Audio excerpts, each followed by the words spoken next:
Buenas noches, saludos cordiales a todos. Nuestro grupo se llama Los Primitivos y vamos a exponer el tema la edad primitiva, que esta inicia desde la aparición del hombre y termina con la aparición de la escritura. Dentro de esta vamos a desarrollar algunos interrogantes y aportes de investigación. Un interrogante es: ¿qué factores sociojurídicos determinaron la división de la comunidad primitiva en clases antagónicas? A esto vamos a decir que dos factores sociojurídicos que marcaron esta división es la desigualdad de los derechos y la aparición de la propiedad privada. ¿Por qué? Porque en la comunidad primitiva, en su inicio, toda la labor era comunitaria, por lo tanto, todos trabajaban para todos y no existía el acumular. Se manejaba la democracia para la elección de líderes y encargados y momentáneamente cualquiera podía ser puesto jefe.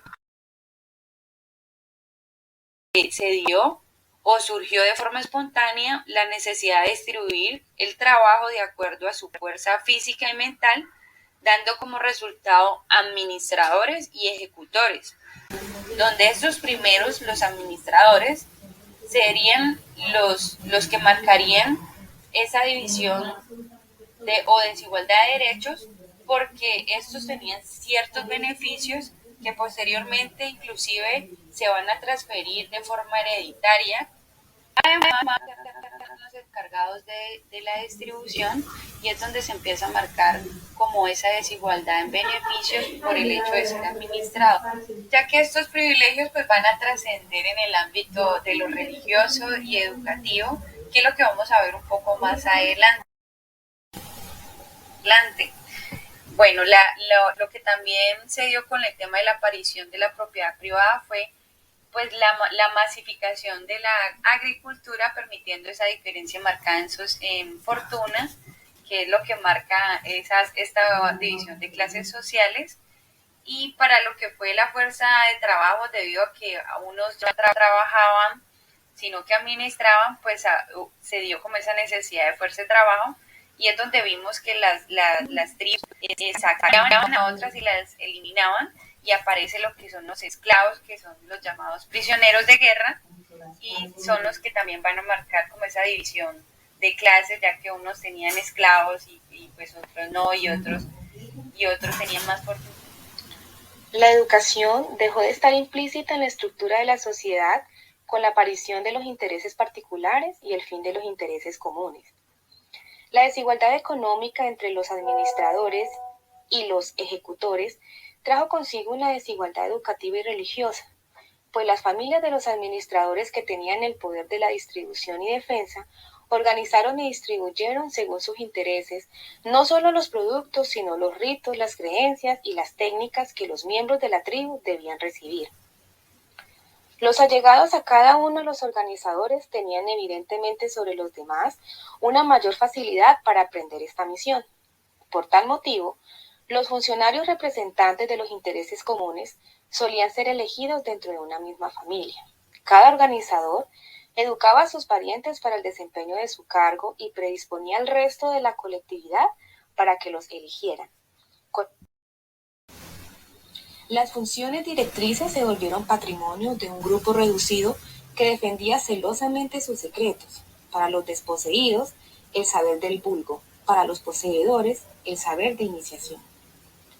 El papel de la religión marcó trascendentalmente la división de la sociedad en clases, pues fue la encargada de legitimar a través de sus rituales de iniciación la diferencia educativa entre iniciados y no iniciados, la escuela al servicio de una clase.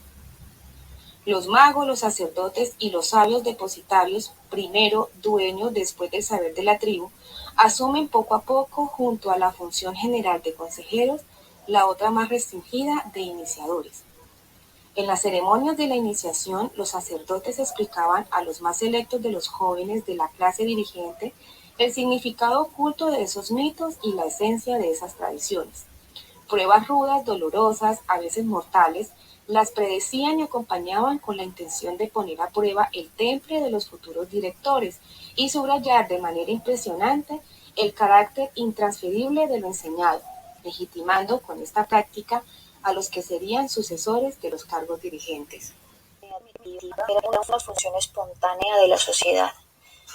La comunidad primitiva no se conocían ni rangos ni jerarquías.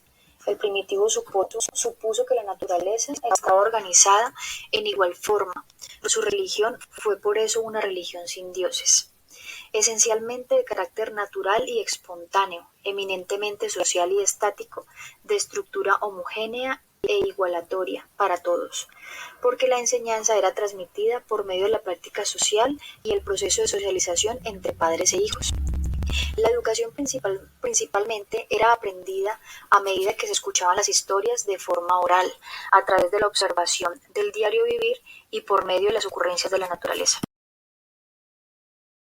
Los niños desde pequeños asimilaban todo lo que aprendían por las costumbres, la religión, los ritos, etc.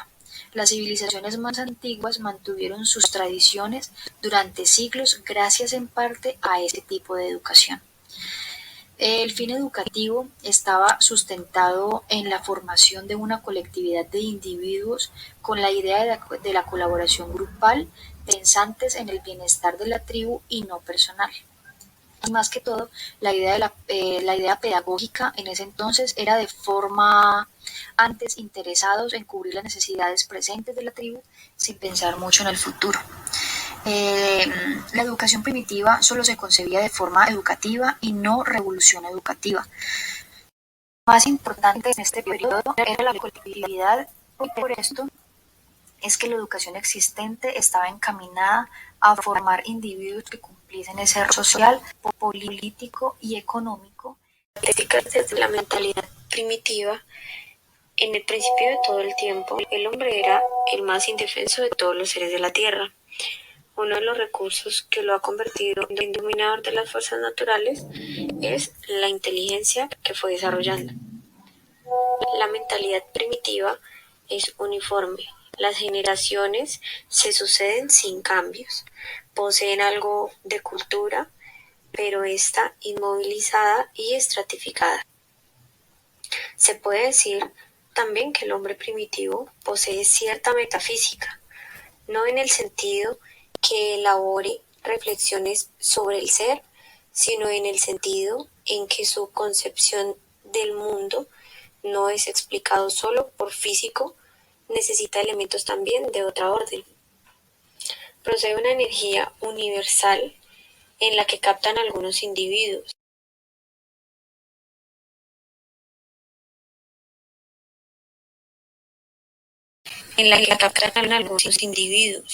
Como magos, hechiceros, por medio de recursos secretos. Otro de los rasgos de la mentalidad primitiva es el animismo, es decir, la tendencia a intervenir a los espíritus en las funciones del cuerpo y en la marcha de los fenómenos de la naturaleza. La idea del animismo está relacionada con la concepción del espíritu, esta con el sentido religioso del primitivo. El hombre no es el único poseedor del espíritu, también los encuentra en los fetiches, en los manes, genios, espíritus de las fuentes, rocas, bosques, duendes y hadas, dioses superiores e inferiores que se reparten el universo. En la edad primitiva, desde el año 50.000 a 80.000, la transmisión de la cultura en las comunidades primitivas sigue un proceso simple. Los niños y jóvenes adquirían los contenidos de su comunidad de un modo natural, a través de una educación espontánea. Esta educación es una educación imitativa, doméstica, estática, mágica y global. Es imitativa porque los niños y jóvenes recibían la información de la comunidad a través de lo que observaban de sus mayores y de lo que veían a su alrededor. De esta manera se incorporaban a los trabajos de su clan o tribu. Se iniciaban en la caza, la pesca y aprendían los cuidados del ganado y participaban en las ceremonias de la comunidad. Se enseñaba con fines educativos, se transmitían las costumbres propias de la sociedad a la que pertenecían. Fue mágica porque se basaba en una educación religiosa, se transmitían los mitos y los ritos religiosos para poder participar en las ceremonias. Fue global porque no se atendía a enseñanzas del pasado ni a presunciones del futuro, se aprendía lo que se usaba en el presente. Y fue estática porque la uniformidad de la cultura y su cosmovisión hizo que por mucho tiempo se mantuviera sin avance la civilización. Solo se transmitía lo necesario para la subsistencia. Esta educación como función espontánea de la sociedad deja de serlo en cuanto a la comunidad primitiva se fue transformando lentamente en una sociedad dirigida en clases. Cuando apareció el administrador de los bienes o ejecutor, donde enseñaba a sus descendientes de manera hereditaria, solo con el fin de enseñar sus secretos para continuar con el poder y aumentar el excedente productivo. Y yéndonos entonces a la preparación intelectual, vemos que la inteligencia toma sus elementos de lo que ofrecen los sentidos, pues bien la percepción sensorial del primitivo es en gran penetración y delicadeza. En cuanto a su vista y oído, aprecian sensaciones que pasan inadvertidas a los hombres de nuestro tiempo. Su educación es concreta, carece de ideas, se instituye por los hechos y consecuencias naturales de ellos. Digamos que algunas de las facultades están bien desarrolladas a pesar de todo. El propietario de animales en los pueblos que se dedican a la cría de ganado, con pasar de vista sobre ellos, es capaz de darse cuenta de los que faltan e indicarlos con sus nombres, aunque se trate de millares. No es capaz de decir un número exacto, pero tiene intuición de cada individuo aislado. La memoria que ejerce un gran papel en el comercio y en otras relaciones de la vida suple de alguna manera la falta de lectura y escritura. En cuanto a la educación espontánea, a la educación intencional, vemos que el hombre primitivo vive el presente, es decir, que no percibe duda con lo que tiene en el pasado, ni, digamos, proyecta sus acciones en el futuro. Poco a poco el hombre evoluciona y entra en reflexión sobre el proceso de su vida. De esa conciencia de tiempo surge una idea de hombre pálida en el pasado, que él debe conservar y llegar al futuro. De aquí se intenta orientar los pasos de las generaciones para seguir la tradición de la historia.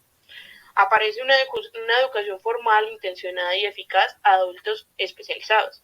Es decir, aparece la educación propiamente dicha con maestros y alumnos. Para ciertos grupos es con carácter profesional. La educación de los grupos guerreros, mágicos, religiosos y administrativos persigue fines concretos, expresan una reflexión sobre la educación en términos de intencionalidad.